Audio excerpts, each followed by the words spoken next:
Hello friends, എല്ലാവർക്കും നമസ്കാരം. നമ്മുടെ ഇഷ്ടപരമ്പരയുടെ ഈ ആഴ്ചത്തെ പുതുപുത്തൻ വിശേഷങ്ങളിലേക്ക് ഏവർക്കും സ്വാഗതം. എല്ലാവർക്കും നല്ലൊരു ദിവസമാകട്ടെ എന്ന് ആശംസിച്ചുകൊണ്ട് തന്നെ നമുക്ക് വിശേഷങ്ങളിലേക്ക് കടക്കാട്ടോ.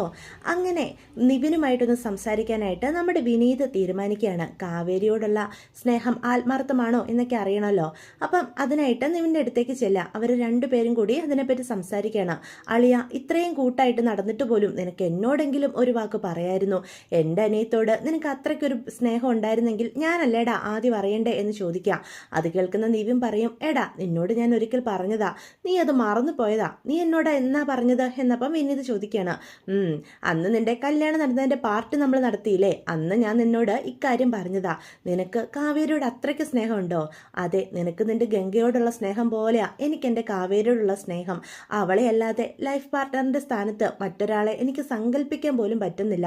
പക്ഷേ എൻ്റെ അമ്മയും ആ ജയപാലനങ്ങളുണ്ടല്ലോ, അയാളോട് ചേർന്ന് മറ്റു പലതും മനസ്സിൽ കണക്ക് കൂട്ടുന്നുണ്ട്. അതുകൊണ്ടാണല്ലോ ഇപ്പം നിങ്ങളുടെ വീട്ടിൽ വന്ന് എൻ്റെ അമ്മ ഇത്തരത്തിലൊരു വഴക്കുണ്ടാക്കിയത് എന്ന് പറയാം. അത് കേൾക്കുന്ന നമ്മുടെ വിനീത് പറയും, എടാ നീ കാവേരിയെ കല്യാണം കഴിക്കുന്നതിൽ ഒരു സുഹൃത്തെന്ന നിലയിൽ എനിക്ക് സന്തോഷമേ ഉള്ളൂ. കാരണം അവൾക്ക് കിട്ടാവുന്നതിൽ വെച്ച് ഏറ്റവും നല്ല പയ്യൻ തന്നെയാണ് നീ. അവളെ അത്രയധികം സ്നേഹിക്കും. എത്രമാത്രം നീ ഞങ്ങളെ സപ്പോർട്ട് ചെയ്തിട്ടുള്ള വ്യക്തിയാ. പക്ഷേ ആ ജയപാലൻ, അത് നിന്റെ അമ്മാവനാ. അയാൾ വെറുതെ ഇരിക്കുമെന്ന് നിനക്ക് തോന്നുന്നുണ്ടോ? ഇപ്പം തന്നെ ഞങ്ങളോട് തീരാത്തത്ര ദേഷ്യവും പകയും ഒക്കെയാ അയാൾക്ക്. അതിൽ തന്നെ കാവേരിയോട് അയാൾക്ക് അത്രയ്ക്ക് പകയാ എന്ന് പറയാണ്. അതിന് ജയപാലനാണോ കാവേരി കല്യാണം കഴിക്കാൻ പോകുന്നത്? അയാളെ ഞാൻ എൻ്റെ അങ്കിളായിട്ട് പോലും ഇപ്പം മനസ്സിൽ കാണുന്നില്ല. അയാളൊരു ആട്ടുംതോലിട്ട ചെന്നായ എന്ന് പറയാണ്. എടാ, പക്ഷെ നിന്റെ അമ്മയെ നിനക്ക് കണ്ടില്ലെന്ന് നടിക്കാൻ പറ്റുമോ എന്ന് വിനീത് വീണ്ടും ചോദിക്കുകയാണ്. എൻ്റെ അമ്മ ഇപ്പം ഒരുപാട് മാറിപ്പോയടാ. അതിന് പിന്നിൽ പ്രവർത്തിക്കുന്നത് മുഴുവനും ആ ജയപാലങ്കളാ. അയാൾ ഓരോന്നൊക്കെ പറഞ്ഞ് അമ്മയെ കൊണ്ട് പിരി കയറ്റിപ്പിച്ച ഇങ്ങനെ അമ്മയെ മാറ്റിയെടുത്തത്. സത്യം പറഞ്ഞാൽ എന്നെ മനസ്സിലാക്കുന്ന, എന്നെ സ്നേഹിക്കുന്ന ഒരു വ്യക്തിയായിരുന്നു എൻ്റെ അമ്മ. ആ അമ്മയുടെ നിഴല് പോലും ഇപ്പോൾ എനിക്ക് കാണാനില്ല എന്ന് പറയണം. എന്നെ അല്പം പോലും അമ്മയ്ക്ക് ഇപ്പം മനസ്സിലാക്കാൻ സാധിക്കുന്നില്ല. അമ്മയുടെ മുന്നിൽ വാശിയും വൈരാഗ്യവും മുന്നിട്ട് നിൽക്കുന്നത്. ഇതിനൊക്കെ കാരണം അയാളാ എന്ന് പറയാം. അയാളെ അങ്ങനെ ജയിക്കാൻ ഞാൻ സമ്മതിച്ചു കൊടുക്കില്ല. അങ്ങനെ രാജേശ്വരെ പറ്റിയൊക്കെ നിവിനാണ് വിനീതിനോട് സങ്കടങ്ങൾ പറയാം. അത് കേൾക്കുമ്പം എന്ത് പറഞ്ഞ് നിവിനെ ആശ്വസിപ്പിക്കണമെന്ന് പോലും വിനീതിന് അറിയില്ല. താൻ ആരുടെ ഭാഗത്ത് നിൽക്കും, കാവേരിയുടെയും കുടുംബത്തിൻ്റെയോ അതോ നിവിൻ്റെ കൂടെയോ എന്നുള്ള ചിന്ത വരികയാണ് കേട്ടോ വിനീതിൻ്റെ മനസ്സിലേക്ക്. അല്ല, കാവേരിക്ക് നിന്നോടും തിരിച്ച് അങ്ങനെ ഒരു സ്നേഹം ഉണ്ടോ എന്ന് ചോദിക്കുക. എടാ, അതിന് ഞങ്ങൾ തമ്മിൽ പ്രണയമാണെന്ന് ഇതുവരെ തുറന്നു പറഞ്ഞിട്ടില്ല. എൻ്റെ പ്രണയം അവൾക്ക് അറിയത്തു പോലുമില്ല. അവൾക്ക് എന്നോടൊരു സൗഹൃദത്തിൽ കവിഞ്ഞൊരു സ്നേഹം ഉണ്ടെന്ന് തന്നെയാണ് ഞാൻ വിശ്വസിക്കുന്നത് എന്ന് പറയാൻ കേട്ടോ നമ്മുടെ നിവിന്. പക്ഷേ ഇത് പ്രശ്നമാകില്ലേടാ എന്ന് വിനീത് ചോദിക്കുക. എന്തു പ്രശ്നം? ഒരു പ്രശ്നമാവില്ല. ഒരുപാട് പ്രതിസന്ധികൾ ഉണ്ടായിട്ടും നിനക്ക് ഗംഗയെ മറന്ന് മറ്റൊരാളെ കല്യാണം കഴിക്കാൻ സാധിക്കുമായിരുന്നോ എന്ന് ചോദിക്കുക. നീ എന്തുകൊണ്ടാണ് ഇത്രയേറെ പ്രതിസന്ധിയിലും ഗംഗയെ തന്നെ കല്യാണം കഴിച്ചത്? അവളെ അല്ലാതെ നിനക്ക് നിന്റെ ഭാര്യയുടെ സ്ഥാനത്ത് മറ്റൊരാളെ കാണാൻ പറ്റാത്ത കൊണ്ടല്ലേ? അതേപോലെ തന്നെയാടാ എൻ്റെ അവസ്ഥയും. നീ എന്നെ സഹായിക്കില്ലേ എന്ന് വിനീതിനോട് ചോദിക്കുക. വിനീത് പറയും, നിന്റെ പ്രണയം ആത്മാർത്ഥമാണെങ്കിൽ എൻ്റെ കാവേരിക്ക് നിന്നേക്കാൾ മികച്ച ഒരു വരനെ എനിക്ക് കണ്ടെത്തി കൊടുക്കാനായിട്ട് സാധിക്കില്ല. ഞാൻ നിന്നെ സഹായിക്കാം. പക്ഷേ ജയപാലൻ, അയാളെ നമ്മൾ പേടിക്കേണ്ടത് തന്നെയാടാ എന്ന് പറയാം. അയാളെയൊക്കെ പോകാൻ പറ, നീ അക്കാര്യം വിട് എന്ന് അപ്പം നിവിൻ പറയണം കേട്ടോ. എന്തായാലും കൂട്ടുകാരൻ്റെ കൂടെ തന്നെ നിൽക്കാൻ വിനീത് തീരുമാനിക്കുകയാണ്. കാരണം നിവിനോട് അത്രയേറെ സ്നേഹവും കടപ്പാടും ഒക്കെ നമ്മുടെ വിനീതിനുണ്ടല്ലോ. ഒരു പരിധിവരെ ഗംഗയെ കിട്ടാൻ പോലും കാരണക്കാരൻ നമ്മുടെ നിവിനാണല്ലോ.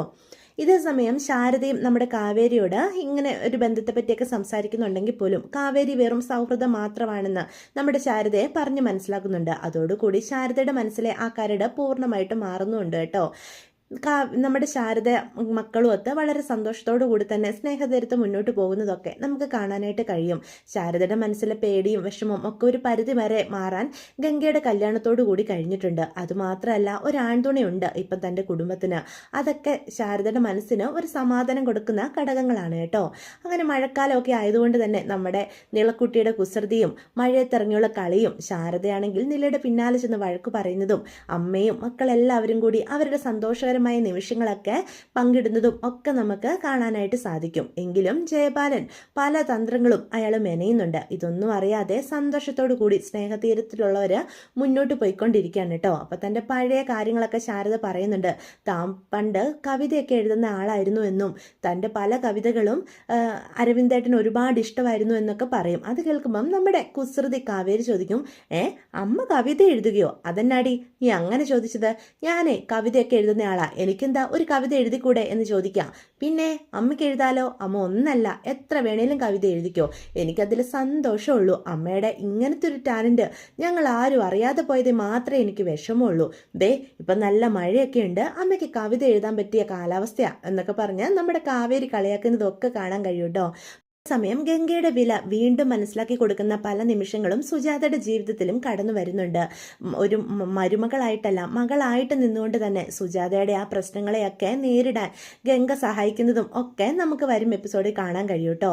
സുജാത ഒരു ചിട്ടി നടത്തുന്നുണ്ട്. ആ നാട്ടിലുള്ള തോട്ടം തൊഴിലാളികളൊക്കെയാണ് ആ ചിട്ടിയിൽ ചേർന്നിരിക്കുന്നത്. അപ്പം അവർ കഷ്ടപ്പെട്ട് അധ്വാനിച്ചുണ്ടാക്കുന്ന പൈസയൊക്കെ കൂടാനായിട്ട് നമ്മുടെ സുജാതയുടെ കയ്യിലാണ് കൊണ്ടു കൊടുക്കുന്നത്. ഗീത അന്ന് പിണങ്ങിപ്പോയപ്പം വെറും കൈയോടെ ഒന്നും അല്ല വീട്ടിൽ നിന്ന് ഇറങ്ങിപ്പോയിട്ടുള്ളത്. അമ്മയുടെ ഈ ഒരു കുറിയുടെ കാര്യം അറിയാവുന്ന ഗീത ആ പൈസ മുഴുവനും അവിടെ നിന്നും അടിച്ചു മാറ്റിക്കൊണ്ടാണ് കേട്ടോ പോകുന്നത്. അപ്പം ചിട്ട് കൂടേണ്ട ദിവസം പൈസ നോക്കുന്ന നമ്മുടെ സുജാത കാശ് കാണുന്നില്ല. ബാങ്കിൽ നിന്ന് അതൊക്കെ എടുത്ത് കൈ കരുതിയിരുന്നു. ആ കാശും എടുത്തുകൊണ്ടാണ് ഗീത പോയിരിക്കുന്നത്. എന്ത് ചെയ്യണമെന്നറിയാതെ നെഞ്ചു പൊട്ടി നമ്മുടെ സുജാത അവിടെ നിൽക്കുകയാണെങ്കിൽ വിനീതിനെയും ഗംഗയെയും വിവരം അറിയിക്കുകയാണ്. അത്രയും വലിയൊരു തുക താൻ എന്ത് ചെയ്യും? ഈ നാട്ടിലുള്ള പാവപ്പെട്ടവരെ കഷ്ടപ്പെട്ട് അധ്വാനിച്ചുണ്ടാക്കിയ കാശ് എന്നെ വിശ്വസിച്ച് എന്നെ ഏൽപ്പിച്ചതാ. അത് നഷ്ടപ്പെട്ടു എന്ന് കഴിഞ്ഞാൽ ഒരു കള്ളിയായിട്ട് ജീവിക്കാൻ ഈ സുജാതയെ കിട്ടില്ല. ഇത്രയും കാലം ആത്മാർത്ഥമായിട്ടും സത്യസന്ധതയോടെയോ ഞാൻ ജീവിച്ചത്. കള്ളി എന്നുള്ള പേര് കേട്ട പിന്നെ ഞാൻ ജീവിച്ചിരിക്കില്ല എന്നും പറഞ്ഞ് സുജാത അവിടെ കിടന്ന് തലക്കടിച്ച് കരയാണ് കേട്ടോ. അപ്പം വിനീതിന്റെ കയ്യിലും അത്രയും വലിയൊരു തുക കൊടുത്ത് അമ്മയെ സഹായിക്കാനായിട്ട് പൈസയൊന്നുമില്ല. എന്ത് ചെയ്യണമെന്നറിയാതെ വിനീതും അമ്മയെ ആശ്വസിപ്പിക്കുന്നുണ്ട്. അമ്മ സങ്കടപ്പെടാതെ എന്തെങ്കിലും ഒരു വഴി ഞാൻ കണ്ടെത്താം, അമ്മ സമാധാനപ്പെട എന്നൊക്കെ പറയാം. പെട്ടെന്ന് നമ്മുടെ ഗംഗയാണെങ്കിൽ അവളുടെ ഒരു മാല എടുത്തുകൊണ്ട് സുജാതയുടെ കയ്യിലേക്ക് കൊടുക്കുക. അത് അരവിന്ദന്റെ മാലയാണ് കേട്ടോ. ഗംഗ അവളുടെ അച്ഛന്റെ ഓർമ്മയ്ക്ക് വേണ്ടി അത്രയേറെ സ്നേഹത്തോടെയും പവിത്രതയോടെയും കാത്തു സൂക്ഷിക്കുന്ന മാല. ആ മാല സുജാതയുടെ മുന്നിലേക്ക് നീട്ടാണ്. അപ്പൊ സുജാതയാണെങ്കിൽ കരഞ്ഞോണ്ടിരിക്കുന്നിടത്ത് നിന്ന് കണ്ണ് തുറന്ന് നോക്കുക. എന്താ മോളെ ഇത് എന്ന് ചോദിക്കാം. ഈ മാല അത്രയേറെ വിലപിടിപ്പുള്ളതാ. എന്നെ സംബന്ധിച്ച് എൻ്റെ ജീവനേക്കാളും വിലപിടിപ്പുള്ള മാലയാ ഇത്. ഞാൻ എൻ്റെ അച്ഛൻ്റെ ഓർമ്മയ്ക്കായിട്ട് സൂക്ഷിച്ചു വെച്ചിരിക്കുന്നതാ. ഈ കുടുംബത്തിൽ എന്തൊക്കെ പ്രതിസന്ധികൾ വന്നപ്പോഴും ഞാൻ ആ പൈസ എടുത്തിട്ടില്ല. പക്ഷെ ഒരാളുടെ ജീവനേക്കാൾ വലുതല്ല ഈ മാല. അതുകൊണ്ട് അപ്പച്ചി ഈ മാല എടുത്തോളൂ. ഇത് വിറ്റ് കഴിഞ്ഞാൽ അപ്പച്ചിയുടെ പ്രശ്നം പരിഹരിക്കാനുള്ള കാശ് കിട്ടും എന്ന് പറയാ. അത് കേൾക്കുന്ന വിനീത് പറയും, ഗംഗ അമ്മാവിന്റെ മാലയല്ലേ, നീ അത്രയേറെ സ്നേഹത്തോടെ അത് കരുതി വെച്ചിരിക്കുന്നതല്ലേ, അതെടുത്തു കഴിഞ്ഞാൽ അത് സാരമില്ല വിനീതേട്ടാ. ഇപ്പൊ ഇത്രയും വലിയൊരു നാണക്കേടിൽ നിന്നും സുജാത അപ്പച്ചിയെ രക്ഷിക്കുക എന്നതിനേക്കാൾ ഉപരി ഈ മാലയ്ക്ക് വിലയൊന്നുമില്ല. ഒരാളുടെ ജീവനേക്കാൾ വലുതല്ലല്ലോ. എൻ്റെ അച്ഛനത് മനസ്സിലാകും എന്ന് ഗംഗ പറയാണ് കേട്ടോ. എന്നിട്ട് അവിടെ നിന്ന് അങ്ങോട്ട് പോവാണേ. ഗംഗയ്ക്കും ഒരുപാട് സങ്കടമുണ്ട്. എങ്കിൽ പോലും ഇപ്പം അപ്പച്ചിക്ക് ആ കാശ് അത്രയേറെ ആവശ്യമാണെന്ന് ഗംഗയ്ക്ക് ബോധ്യപ്പെടുക. ഗംഗയുടെ മനസ്സിന്റെ വലിപ്പം മനസ്സിലാക്കുന്ന സുജാത വീണ്ടും അവിടെ നിന്ന് കരയാ. ഇത്രയും നല്ലൊരു പെൺകുട്ടിയാണല്ലോ, പലതും പറഞ്ഞു പ്രാഗിയും ഞാൻ അതിനെ താറടിക്കാനായിട്ട് നോക്കിയത്. എത്രമാത്രം ഞാൻ അവളെ അപമാനിച്ചിട്ടുണ്ട്. അവൾക്ക് വേണമെങ്കിൽ ഈ മാലയുടെ കാര്യം പറയാതെ പോലും ഇരിക്കായിരുന്നു. എന്നിട്ടും അവൾ അവളുടെ അച്ഛന്റെ ഓർമ്മയ്ക്കായി സൂക്ഷിച്ചു വെച്ചിരുന്ന ഈ മാല തനിക്ക് മുന്നിലേക്ക് നീട്ടിയല്ലോ എന്നോർത്ത് വീണ്ടും വീണ്ടും കരയാ. അപ്പം വിനീത് പറയും, സാരമില്ലമ്മേ, ഗംഗ മനസ്സുകൊണ്ട് തന്നെയാ അമ്മയ്ക്ക് ആ മാല തന്നത്. അമ്മ ഇതുകൊണ്ട് വിൽക്കുകയോ പണയം വെക്കുകയോ എന്താണെന്ന് വെച്ചാൽ ചെയ്യുക. അമ്മയുടെ തൽക്കാലം ഉള്ള പ്രശ്നം പരിഹരിക്കാം എന്ന് പറയാം. വേണ്ട മോനെ, അവൾ അത്രയേറെ കരുതലോടെ ഏട്ടന്റെ ഓർമ്മയ്ക്കായിട്ട് സൂക്ഷിച്ചു വെച്ചിരിക്കുന്ന ഈ മാല ഇത് ഞാൻ എടുത്ത ഏട്ടന്റെ ആത്മാവ് പോലും സഹിക്കില്ല എന്ന് പറയാണ് കേട്ടോ. അപ്പൊ അത് കേട്ടോണ്ട് വീണ്ടും ഗംഗ അവിടേക്ക് വരിക. അങ്ങനെയൊന്നും അപ്പച്ചി ചിന്തിക്കേണ്ട. അപ്പച്ചി സങ്കടപ്പെടുന്നത് കണ്ടാലാ വിഷമിക്കുള്ളൂ. ഈ മാല അപ്പച്ചിക്ക് തന്നെ ഉപകരിക്കും എന്ന് പറയണേ. അപ്പൊ വിനീത് പറയും, നമുക്കിത് പണയം വെക്കാം, കാശ് വരുമ്പം ഈ മാല എടുക്കാലോ എന്ന് പറയാൻ കേട്ടോ. ഇപ്പൊ സ്വർണത്തിനാണ് നല്ല വിലയുണ്ട് വിനീതേട്ടാ. അപ്പച്ചിയുടെ പ്രശ്നം എങ്ങനെയെങ്കിലും പരിഹരിക്കാൻ നോക്ക് എന്ന് പറഞ്ഞ് അവർ രണ്ടുപേരെയും കൂടി ഗംഗ സമാധാനിപ്പിക്കുകയാണ് കേട്ടോ. ഇതേ സമയം സ്നേഹതീരത്തെ കുലുക്കി മറിക്കുന്ന ഒരു പ്രശ്നവും അവിടെ ഉണ്ടാകുന്നുണ്ട്. പക്ഷെ നമ്മുടെ കാവേരി അതിനെയൊക്കെ പുഷ്പം പോലെ ഹാൻഡിൽ ചെയ്യുന്നത് നമുക്ക് കാണാനായിട്ട് സാധിക്കും കേട്ടോ. കാവേരി ഉള്ളപ്പം സ്നേഹതീരത്തെ അവളെ മറികടന്നുകൊണ്ട് വലിയ പ്രശ്നങ്ങളൊന്നും ഒരിക്കലും ബാധിക്കില്ല എന്ന് ഒരിക്കൽ കൂടി തെളിയിക്കും നമ്മുടെ കാവേരി. വേറൊന്നുമല്ല, യമുന കോളേജ് വിട്ട് വരുന്ന സമയം കഴിഞ്ഞിട്ടും വരാതാകുമ്പം ശാരദയ്ക്ക് ഒരുപാട് ടെൻഷൻ ആവുകയാണ്. ഇതേ സമയം നമ്മുടെ വിനീതും ഗംഗയും കൂടെ സുജാതയുടെ വീട്ടിൽ പോയിരിക്കുകയാണ് കേട്ടോ. അപ്പോൾ വീട്ടിൽ നിന്ന് വരുമ്പോഴാണ് യമുന ഇതുവരെയും വന്നിട്ടില്ല എന്നുള്ള കാര്യം അവർ പറയുന്നത്. അമ്മ ഇങ്ങനെ ടെൻഷൻ അടിക്കല്ലേ, അവൾക്ക് വല്ല സ്പെഷ്യൽ ക്ലാസ്സും കാണും. ഏയ് ഇല്ല, അങ്ങനെ ക്ലാസ് എന്തെങ്കിലും ഉണ്ടെങ്കിൽ അവൾ എന്നെ വിളിച്ച് പറയേണ്ടതാ. ഇത് പറഞ്ഞില്ല മോളെ, എനിക്ക് ആകെ പേടിയാകുക എന്ന് പറയാൻ കേട്ടോ. അപ്പോൾ കാവേരിയും അവിടേക്ക് വരികയാണേ. കാവേരി ചോദിക്കും, എന്താ നിങ്ങൾ രണ്ടുപേരോട് എന്താ ഇത്ര കാര്യമായിട്ട് സംസാരിക്കുന്നത്? അപ്പോൾ ഗംഗ പറയും, കാവേരി, യമുന ഇതുവരെയും കോളേജ് വിട്ട് വന്നില്ല എന്ന് പറയാം. അമ്മ ഇങ്ങനെ ടെൻഷൻ ആകാതെ, അവൾ വരുന്നതിലും ഒരു അരമണിക്കൂറല്ലേ വൈകിട്ടുള്ളൂ. കോളേജിൽ എന്തെങ്കിലും ആവശ്യം വന്ന് കാണും. അമ്മ ഇങ്ങനെ ടെൻഷൻ അടിച്ചിവിടെ ഇരിക്കല്ലേ, ഞാൻ അവളെ ഒന്ന് വിളിച്ചു നോക്കട്ടെ. ഇല്ല കാവേരി, ഞാൻ 1-2 തവണ വിളിച്ചതാ, അവളുടെ ഫോൺ സ്വിച്ച് ഓഫ് എന്നാ പറയുന്നത് എന്ന് അപ്പം ശാരദ പറയാണ് കേട്ടോ. അപ്പോൾ കാവേരി പറയും, നിങ്ങൾ സങ്കടപ്പെടാതെ, ഞാൻ എന്തായാലും കോളേജ് വരെ ഒന്ന് പോയി നോക്കാം എന്ന് പറഞ്ഞ് കാവേരി പെട്ടെന്ന് തന്നെ അവളുടെ സ്കൂട്ടി എടുത്തുകൊണ്ട് യമുനയുടെ കോളേജിലേക്ക് ചെല്ലുക. കോളേജിൽ ചെല്ലുമ്പം കുട്ടികളെല്ലാം കോളേജിൽ നിന്ന് പോയിട്ടുണ്ട് കേട്ടോ. അവിടെ എങ്ങും ആരെയും കാണാനും ഇല്ല. അപ്പം നമ്മുടെ കാവേരിക്കും ആകെ ടെൻഷൻ ആവുകയാണ്. ഇവളിത് എവിടെ പോയി, ഇനിയിപ്പം എന്താ ചെയ്യുക എന്നൊക്കെ ഇങ്ങനെ ആലോചിച്ച് ആകെ ടെൻഷനോടെ നിൽക്കുകയാണ് കേട്ടോ. പെട്ടെന്നാണ് നമ്മുടെ കാവേരിക്ക് യമുനയുടെ ഒരു കൂട്ടുകാരിയുടെ കാര്യം ഓർമ്മ വരുന്നത്. നമ്മുടെ കാവേരിയുടെ കയ്യിലും ആ ഫോൺ നമ്പർ ഉണ്ട് കേട്ടോ, യമുനയുടെ ഫ്രണ്ടിന്റെ. അവളെ വിളിക്കുകയാണേ. അപ്പം കാവേരിയുടെ നമ്പറാണെന്ന് കാണുമ്പം ആ കുട്ടി ചോദിക്കും, എന്താ ചേച്ചി എന്ന് ചോദിക്കാം. മോളെ, നിങ്ങളെ ഇന്ന് എപ്പോഴാണ് ക്ലാസ് കഴിഞ്ഞ് വിട്ടത് എന്ന് ചോദിക്കാൻ കേട്ടോ. എന്ന് വിടുന്ന സമയത്ത് തന്നെ വിട്ടല്ലോ. അല്ല, യമുന ഇതുവരെയും വീട്ടിലേക്ക് വന്നില്ല, അതുകൊണ്ട് വിളിച്ചതാ എന്ന് പറയാം. അത് മോൾ ഇന്ന് യമുനയെ കണ്ടിരുന്നോ? ആ, അവള് ക്ലാസ്സിലുണ്ടായിരുന്നല്ലോ എന്ന് അപ്പോൾ ആ കൂട്ടുകാർ പറയൂ കേട്ടോ. അവളെ എപ്പോഴാണ് മോൾ അവസാനമായിട്ട് കണ്ടത് എന്ന് വീണ്ടും കാവേരി ടെൻഷനോട് കൂടി ചോദിക്കാം. അത് യമുന വിശാലുമായിട്ട് സംസാരിച്ച് നിൽക്കുന്നത് ഞാൻ കണ്ടിരുന്നു ചേച്ചി. അതിനുശേഷം ഞാൻ വീട്ടിലേക്ക് പോരുകയും ചെയ്തു. അവളും വീട്ടിൽ വന്നിട്ടുണ്ടാകുമെന്ന് ഞാൻ കരുതിയത് എന്ന് പറയാം. ചിലപ്പം അവർ രണ്ടുപേരും കൂടി പുറത്തെവിടെയും പോയതാണെങ്കിലോ എന്ന് പറഞ്ഞ് ആ കുട്ടി ഫോൺ കട്ട് ചെയ്യാണ് കേട്ടോ. അപ്പം തന്നെ കാവേരിക്ക് ആകെ ടെൻഷൻ ആവുകയാണ്. അതുകൊണ്ട് തന്നെ എന്തോ ചതി ഇതിന്റെ പിന്നിലുണ്ട് എന്ന് കാവേരിക്ക് ബോധ്യപ്പെടുക. കാവേരി നേരെ വീട്ടിലേക്ക് ചെല്ലാണ് കേട്ടോ. അപ്പൊ ഗംഗയും ശാരദയും കാവേരിയും കാത്ത് അവിടെ ഇരിപ്പുണ്ട്. അപ്പൊ കാവേരി വരുമ്പം തന്നെ ചോദിക്കും, എന്തായി മോളെ, എന്തേലും വിവരം കിട്ടിയോ? കോളേജിൽ എന്താ ക്ലാസ് വല്ലതും ഉണ്ടായിരുന്നോ?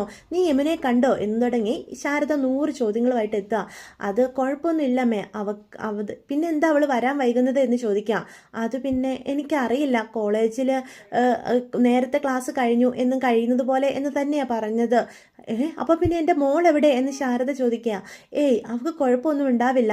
ചിലപ്പം അവൾ വിശാലുമായിട്ട് സംസാരിച്ച് നിൽക്കുന്നത് കണ്ടുവെന്ന് അവളുടെ ഒരു ഫ്രണ്ട് എന്നോട് പറഞ്ഞു. അവർ രണ്ടുപേരും കൂടി സംസാരിച്ച് എവിടെയെങ്കിലും നിൽക്കുമായിരിക്കും എന്ന് പറയാം. ഇപ്പം തന്നെ വരും എന്ന് പറയാം.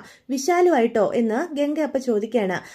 നമ്മുടെ ഗംഗയുടെ മനസ്സിലേക്ക് പണ്ട് നമ്മുടെ യമുനയും വിശാലും കൂടി സംസാരിച്ച് വന്നതും താൻ യമുനയ്ക്ക് അടിച്ചതും തുടങ്ങിയ സകല കാര്യങ്ങളും കടന്നു വരിക. അപ്പം ശാരദം പറയും, അവനുമായിട്ട് സംസാരിച്ച് നിൽക്കേണ്ട എന്താവശ്യം അവൾക്കുള്ളത്? ആ ജയപാലന്റെ രക്തമാണ്, ചതി രക്തത്തിൽ തന്നെ അലിഞ്ഞു ചേർന്നിട്ടുണ്ടാവും. എൻ്റെ ഈശ്വര, എൻ്റെ കുഞ്ഞിന് എന്തോ സംഭവിച്ചു എന്ന് പറയണം കേട്ടോ. കാവേരിക്കും നല്ല പേടിയുണ്ട്. പക്ഷെ എന്ത് ചെയ്യണമെന്നറിയാതെ കാവേരി ഇങ്ങനെ നിൽക്കുകയാണ് കേട്ടോ. പെട്ടെന്ന് വിനീതും വരിക. എന്തായി കാവേരി എന്ന് ചോദിക്കാം. വിനീതേട്ട എന്ന് പറഞ്ഞ് വിനീതനെ മാറ്റി നിർത്തി കാര്യങ്ങളൊക്കെ പറയാണ്. നമുക്ക് ജയപാലന്റെ വീട് വരെ ഒന്ന് പോകാം, വിശാൽ അവിടെ ഉണ്ടോ ഇല്ലയോ എന്നൊന്ന് തിരക്കിയാൽ അറിയാലോ എന്ന് പറയണേ. അപ്പം രണ്ടും കൽപ്പിച്ച് നമ്മുടെ വിനീതിനെ കൂട്ടിക്കൊണ്ട് കാവേരി ജയപാലന്റെ വീട്ടിലേക്ക് പോകുമ്പോഴത്തേക്കും ഗംഗ പറയും, നീ തനിച്ചു പോവണ്ട, ഞാനും കൂടി വരാം എന്ന് പറയാം. വിനീതേട്ടൻ വരുന്നുണ്ട് ചേച്ചി, ചേച്ചി ഇവിടെ നിൽക്കുക എന്ന് പറയാൻ കേട്ടോ. അങ്ങനെ വിനീതും ഗംഗയും കൂടി ജയപാലന്റെ വീട്ടിലേക്ക് കയറി ചെല്ലാണ്. അപ്പോൾ കാവേരി കാണുമ്പോൾ തന്നെ ജയപാലൻ വളരെ മോശമായിട്ടാണ് കേട്ടോ പെരുമാറുന്നത്.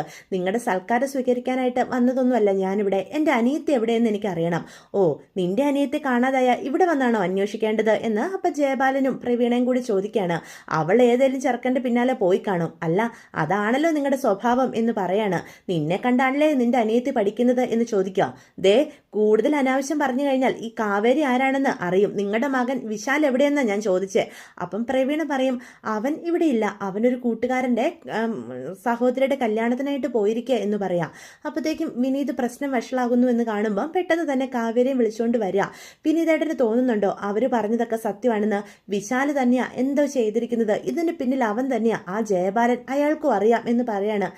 പക്ഷേ നമ്മുടെ മുന്നിൽ തെളിവുകളില്ലല്ലോ കാവേരി. നമ്മളിവിടെ വന്ന് നിന്ന് എന്ത് പ്രശ്നം ഉണ്ടാക്കിയാലും അവർ അത് കൂടുതൽ വഷളാക്കത്തേ ഉള്ളൂ. നമ്മളിപ്പോൾ എന്ത് ചെയ്യുക? നമുക്ക് പോലീസ് സ്റ്റേഷനിൽ പോയി ഒരു പരാതി കൊടുക്കാം എന്ന് വിനീത് പറയണം കേട്ടോ. അങ്ങനെ നമ്മുടെ കാവേരിയും വിനീതും കൂടി യമുനെ കാണാനില്ല എന്നും പറഞ്ഞ് ഒരു മിസ്സിംഗ് കേസ് പോലീസ് സ്റ്റേഷനിൽ ഫയൽ ചെയ്യുകയാണ് കേട്ടോ. അവരും അത് വലിയ കാര്യമായിട്ടൊന്നും എടുക്കുന്നില്ല. ഒരു പെൺകുട്ടിയെ കാണാതാവുമ്പം അത് മിക്കവാറും കാമുകൻ്റെ കൂടെ പോയതായിരിക്കും, അല്ലെ ഒളിച്ചോടി പോയതായിരിക്കും എന്നുള്ള രീതിയിൽ വളരെ മോശപ്പെട്ട രീതിയിലാണ് പോലീസുകാരും പ്രതികരിക്കുന്നത്. കാവേരിക്ക് ഇതെല്ലാം കൊണ്ട് രക്തം തിളയ്ക്കുന്നുണ്ട്. ഒരു വിധത്തിൽ നമ്മുടെ വിനീത് കാവേരിയായിട്ട് വീട്ടിലേക്ക് വരിക. ഇതേ സമയം യമുനയെ കടത്തിക്കൊണ്ട് പോയിരിക്കുന്നത് വിശാലാണ് കേട്ടോ. വിശാല് യമുനയുടെ മുന്നിലേക്ക് വളരെ സ്നേഹത്തോടു കൂടി സംസാരിക്കാൻ വരും.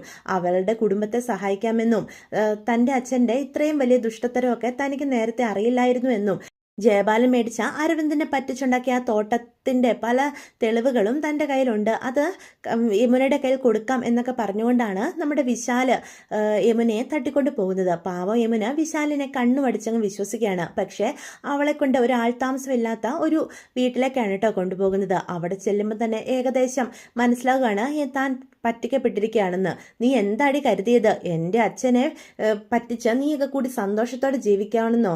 എൻ്റെ ദൈവവാടി എൻ്റെ അച്ഛൻ ഉണ്ടാക്കിയതൊക്കെ കഷ്ടപ്പെട്ടുണ്ടാക്കിയതാ. അതിനൊരു കണക്ക് പറയാ. നീയോ നിന്റെ സഹോദരങ്ങളോ വന്നാ വെറുതെ ഇരിക്കില്ല ഞാൻ. ഇനി നീ പുറലോകം കാണില്ല. നിന്നെ കാണാനില്ലെന്നും പറഞ്ഞ് നിന്റെ വീട്ടുകാര് നെട്ടോട്ട് ഓടട്ടെ എന്ന് പറഞ്ഞ് നമ്മൾ യമുനയെ കെട്ടിയിടാണ് കേട്ടോ. നിന്നെ വിശ്വസിച്ച് ഇവിടെ വരെ വന്ന എനിക്കിത് തന്നെ വേണവടാ. ആ ചതിയുടെ മകനല്ലേ നീ. നിന്നിൽ നിന്നും ഇങ്ങനൊരു ചതി ഞാൻ പ്രതീക്ഷിച്ചില്ല. ഒന്നുമല്ലെങ്കിലും ഒരിക്കൽ ആത്മാർത്ഥമായിട്ട് ഞാൻ നിന്നെ പ്രണയിച്ചതല്ലേ. എന്താ ആത്മാർത്ഥത? നീ എനിക്ക് ഒരുപാടുള്ള കാമുകിമാരിൽ ഒരുവള് മാത്രമായിരുന്നടി. അല്ലെങ്കിൽ തന്നെ കാൽ കാശിന് വിലയില്ലാത്ത നിന്നെയൊക്കെ ആരെങ്കിലും കല്യാണം കഴിക്കുമോ എന്ന് യമുനയോട് ചോദിക്കാം. യമുനയുടെ ഹൃദയം നുകർങ്ങി പോവാണ് കേട്ടോ. വിശാലിന് തന്നോടുള്ള മനോഭാവത്തിൽ ഒരുപാട് മാറ്റം വന്നിട്ടുണ്ടായിരുന്നെങ്കിൽ പോലും തന്നെ വെറും ഒരു രസത്തിന് മാത്രമുള്ള ഒരു കാമുകിയായിരുന്നു എന്നുള്ള തിരിച്ചറിവ് യമുനയെ തകർത്ത് കളയുന്നു. അത്രമാത്രം വില തനിക്ക് തന്നിരുന്നില്ല എന്ന് യമുന തിരിച്ചറിയുകയാണ് കേട്ടോ. യമുന അവിടെ കിടന്ന് കരയാ. വിശാലിന്റെ കൂട്ടുകാരും ഉണ്ട് കേട്ടോ. നിന്റെ വീട്ടുകാര് എൻ്റെ അച്ചോട് ചെയ്തതിനെല്ലാം പ്രതികാരം നിന്നിലൂടെ ഞാൻ വീട്ടുപടി. നിന്നെ കാണാതെ നാട്ടുകാരും എല്ലാവരും നിന്റെ കുടുംബത്തിലുള്ളവരും മുഴുവനും നാണം കെട്ട് നിൽക്കുവടി എന്നൊക്കെ പറയാൻ കേട്ടോ. അപ്പോൾ എന്ത് ചെയ്യണമെന്നറിയാതെ നമ്മുടെ യമുനയാണെങ്കിൽ അവിടെ നിൽക്കാണ്. അപ്പോൾ യമുനയാണെങ്കിൽ ഇവരുടെ എല്ലാം കണ്ണു വെട്ടിച്ച് അവളുടെ കയ്യിലൊരു ഫോൺ ഉണ്ട്. ആ ഫോൺ വിശാലിന്റെ ശ്രദ്ധയിൽ പെടുന്നുമില്ല. അങ്ങനെ കാവേരിയെ ഇടയ്ക്ക് വിളിക്കുന്നുണ്ട് കേട്ടോ. അപ്പോൾ യമുനയ്ക്ക് എന്തോ അപകടം പറ്റിയിട്ടുണ്ട്, വിശാല് എന്ന് അപകടത്തിലാ. ഇത്രയും കാര്യങ്ങളെ ഫോൺ വിളിയിൽ നിന്ന് കാവേരിക്കും മനസ്സിലാകുന്നുള്ളൂ. റേഞ്ചിന്റെ പ്രശ്നം ഉള്ളതുകൊണ്ടും വളരെ കഷ്ടപ്പെട്ടാണ് നമ്മുടെ യമുന കാവേരിയെ വിളിക്കുന്നത്. ായാലും ഈ യമുനയുടെ തിരോധാനത്തിന് പിന്നിൽ വിശാല് തന്നെയാണെന്ന് കാവേരിക്ക് ബോധ്യപ്പെടുക. പക്ഷെ എവിടെയാണെന്ന് വെച്ച് അവളെ കണ്ടെത്തും. പോലീസുകാർ ഒരിക്കലും ജയബാലനെ മറികടന്ന് തങ്ങളെ സഹായിക്കാൻ പോകുന്നില്ല എന്ന് കാവേരിക്കും വിനീതിനും ഇതോടുകൂടി ബോധ്യപ്പെടുകയാണ്. അപ്പോൾ വിനീത് തലയ്ക്ക് കൈയും കൊടുത്തിരിക്കുക. നമ്മൾ എന്താ ചെയ്യുക? നമ്മൾ എവിടെ പോയി അന്വേഷിക്കും എന്ന് പറയാണ് കേട്ടോ. പെട്ടെന്ന് വിനീത് പറയും, നമുക്ക് നിവിനെ അറിയിച്ചാലോ? അവൻ എന്തെങ്കിലും നമ്മളെ സഹായിക്കാൻ സാധിക്കുള്ളൂ എന്ന് പറയാം. വേണ്ട, ഈ സാഹചര്യത്തിൽ നിവിനെ അറിയിക്കേണ്ട എന്ന് അപ്പോൾ കാവേരി പറയാൻ കേട്ടോ. രാജേശ്വരി വീട്ടിൽ വന്ന് പ്രശ്നമുണ്ടാക്കിയതോടുകൂടി നിവിനിൽ നിന്നും ഒരകലം നമ്മുടെ കാവേരിയും പാലിക്കുന്നുണ്ട്. പക്ഷെ വേണ്ട കാവേരി, എനിക്ക് മനസ്സിലാകുന്നുണ്ട് നീ എന്തുകൊണ്ടാണ് നിവിനെ വിളിക്കണ്ടെന്ന് പറയുന്നത്. പക്ഷെ നമ്മൾ എന്ത് ചെയ്യും? നമ്മൾ രണ്ടുപേരും മാത്രം വിചാരിച്ചാൽ യമുനയെ രക്ഷിക്കാനായിട്ട് സാധിക്കില്ല. ഇപ്പം തന്നെ അവിടെ അമ്മായിയുടെ അവസ്ഥ നീ കണ്ടതല്ലേ. യമുനയെ കാണാതായതു മുതൽ ജലപാനമില്ലാതെ ശാരദയാകെ തകർന്ന് കിടക്കാണ് കേട്ടോ. കാവേരിയും നമ്മുടെ രാധമ്മ നിളയുടെ അവസ്ഥ ഇത് തന്നെയാണ്. അപ്പം പിന്നെ വിനീത് പറയുന്നത് കാര്യമാണെന്ന് കാവേരിക്കും ബോധ്യപ്പെടുകയാണ്. അങ്ങനെ വിനീത് തന്നെ നിവിനെ ഫോൺ വിളിക്കുക. നിവിനാണെങ്കിൽ ഓടി വരികയാണ് കേട്ടോ. ഇത്രയൊക്കെ സംഭവിച്ചിട്ട് എന്നോടൊരു വാക്ക് പറയാൻ നിങ്ങൾക്ക് തോന്നിയില്ലേ എന്ന് കാവേരിയുടെ അപ്പം ചോദിക്കുക. കാവേരി തല കുനിച്ച് നിൽക്കുകയാണ്. അപ്പം വിനീത് പറയും, നിന്നോട് അറിയിക്കണമെന്ന് തന്നെ ഉണ്ടായിരുന്നു, പക്ഷെ നിന്റെ വീട്ടിൽ അറിഞ്ഞു കഴിഞ്ഞാൽ നിനക്കത് കൂടുതൽ പ്രശ്നം ഉണ്ടാവുമല്ലേ ഉള്ളൂ, അതുകൊണ്ടാണ് വിളിക്കാത്തത്. പക്ഷേ ഇത് ഞങ്ങളുടെ കയ്യിൽ നിൽക്കുമെന്ന് തോന്നുന്നില്ല. ഇതിന്റെ പിന്നിൽ അവനാ, നിന്റെ അമ്മാവനില്ല ജയബാലൻ, അയാളുടെ വിഷവിത്ത് വിശാല് എന്ന് പറയാം. വിശാലോ? വിശാല് വിളിച്ചപ്പോൾ തന്നെ യമുന വിശ്വസിച്ച് അവന്റെ കൂടെ പോയോ എന്ന് ചോദിക്കുക. അപ്പൊ കാവേരി പറയും, എൻ്റെ അനീതി അവൻ തട്ടിക്കൊണ്ടു പോയതാ, ആ ജയബാലന്റെ രക്തമല്ലേ, ഇതല്ല ഇതിനപ്പുറവും അയാൾ ചെയ്യും എന്ന് പറയാൻ കേട്ടോ. ഇതേസമയം കാവേരിക്ക് നല്ല ദേഷ്യം വരികയാണ്. കാവേരി ആണെങ്കിൽ അയാളോട് രണ്ടെണ്ണം പറയണമെന്ന് തന്നെ തീരുമാനിക്കാൻ കേട്ടോ. ഇത് മനസ്സിലാക്കുന്ന വിനീത് പറയും, ഇപ്പം നമ്മൾ യുക്തിപൂർവ്വം പ്രവർത്തിക്കേണ്ട സമയമാണ് കാവേരി, നീ ഇത് വഷളാക്കരുത് എന്ന് പറഞ്ഞ് മനസ്സിലാക്കുകയാണ് കേട്ടോ. സമയം നമ്മുടെ നിവിൻ കളത്തിലിറങ്ങിയതോടുകൂടി നിവിൻ തൻ്റെ ബുദ്ധിയും ബന്ധങ്ങളും ഒക്കെ വെച്ചിട്ട് വിശാലിൻ്റെ ഫോൺ ട്രേസ് ചെയ്ത് അവരെവിടെയാണെന്ന് കണ്ടുപിടിക്കാൻ കേട്ടോ. ഇതേ സമയം വിശാല് നമ്മുടെ യമുനയെ ശാരീരികമായിട്ട് ഉപദ്രവിക്കാനായിട്ട് ശ്രമിക്കുന്നത് നമുക്ക് കാണാനായിട്ട് സാധിക്കും. പക്ഷേ യമുനയാണെങ്കിൽ അതെല്ലാം ചേർത്ത് നിൽക്കുന്നുണ്ട്. നീ എന്തായാലും എൻ്റെ വലയിൽ വീണു, ഇവിടെ നിന്ന് നിനക്കൊരു മോക്ഷം ഉണ്ടാക്കാൻ പോകുന്നില്ല, നിന്നെ ഇവിടെ കൊണ്ട് വെറുതെ ഇടാൻ ഞാനും ഉദ്ദേശിക്കുന്നില്ല, ഒരുപാട് ആഗ്രഹിച്ചതാ നിന്നെ ഞാൻ, എൻ്റെ ആഗ്രഹം നടത്തിയെടുത്തിട്ടേ നിന്നെ ഞാൻ ഇവിടുന്ന് വിടത്തുള്ളടി എന്നും പറഞ്ഞ് അവളെ ഉപദ്രവിക്കാനായിട്ടൊക്കെ ശ്രമിക്കും കേട്ടോ. അവളുടെ ഡ്രസ്സൊക്കെ വലിച്ചു കീറാനായിട്ടൊക്കെ ശ്രമിക്കും. പക്ഷെ നമ്മുടെ യമുന അതെല്ലാം ചേർത്ത് നിൽക്കുമ്പോഴാണ് നിവിനും കാവേരിയും കൂടി അവിടേക്ക് ചെല്ലുന്നത്. വിശാലിൻ്റെ ആ പ്രവൃത്തി കണ്ടുകൊണ്ട് ചെല്ലുന്ന കാവേരിയുടെ രക്തം തിളക്കുകയാണ്. നമ്മുടെ കാവേരി എടുത്തിട്ട് വിശാലിനിട്ട് അടിക്കുക. നിവിനും അവനിട്ട് നല്ല രീതിയിൽ പെരുമാറുന്നുണ്ട് കേട്ടോ. എന്നിട്ട് കാവേരി ഓടിപ്പോയി നമ്മുടെ യമുനയെ ചേർത്ത് നിർത്തുക. കാവേരിയെ കാണുമ്പം പൊട്ടിക്കരയാണ് കേട്ടോ യമുന. മോളെ നിനക്ക് കുഴപ്പമൊന്നും ഇല്ലല്ലോ എന്ന് പറഞ്ഞ് കാവേരി ചേർത്ത് നിർത്തുക. എനിക്കൊരു കുഴപ്പമില്ല ചേച്ചി എന്ന് പറയാണ്. ആ ദുഷ്ടൻ അവൻ എന്നെ ഉപദ്രവിക്കാൻ നോക്ക് ചേച്ചി എന്ന് പറയാം. അപ്പോൾ കാവേരി യമുനയോട് പറയും, നിന്നെ ഉപദ്രവിക്കാൻ ശ്രമിച്ചിട്ട് അവൻ ഇവിടുന്ന് 2 കാലി പോകരുത് മോളെ എന്ന് പറയാണ്. യമുനയും കൂടെ കൂടുകയാണ് കേട്ടോ വിശാലിനെ ഉപദ്രവിക്കാൻ. അങ്ങനെ അവരെല്ലാവരും കൂടി അടിച്ച് വിശാലിനെയും വിശാലിൻ്റെ ഫ്രണ്ട്സിനെയും ഒതുക്കാണ്. അങ്ങനെ നമ്മുടെ നിവിനും കാവേരിയും കൂടി യമുനയായിട്ട് വീട്ടിലേക്ക് ചെല്ലുകയാണ്. യമുനയെ കാണുമ്പോഴേ എല്ലാവർക്കും ഒരു സമാധാനമാകുന്നത് പോലും. യമുനയുടെ കോലം കാണുന്ന ശാരദ പൊട്ടിക്കരയാണ് കേട്ടോ. എന്താ മോളെ ഉണ്ടായതെന്ന് ചോദിച്ച് അവിടെ നടന്ന സംഭവങ്ങളെല്ലാം കാവേരി അവരോട് പറയാം. അത് കേൾക്കുമ്പോഴത്തേക്കും ഗംഗയും നല്ല ദേഷ്യത്തോടെ നിൽക്കുക. ഇതിങ്ങനെ വിട്ടാൽ പറ്റില്ല, നമുക്ക് എന്തെങ്കിലും ചെയ്തേ പറ്റൂ.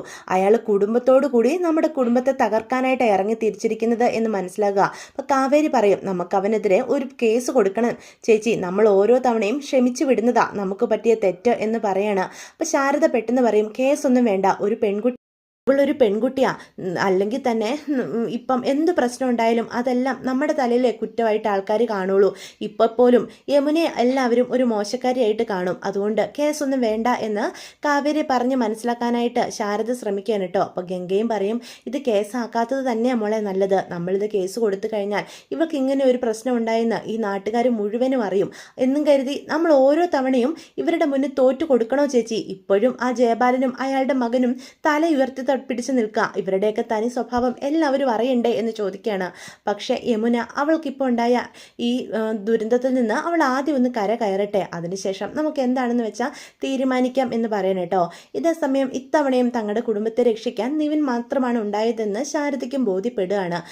എന്ത് പറഞ്ഞും നിവിനെ അകറ്റി നിർത്തുന്നതിൽ ഇനി ഒരു കാര്യമില്ല എന്ന് മനസ്സിലാവുകയാണ് കേട്ടോ.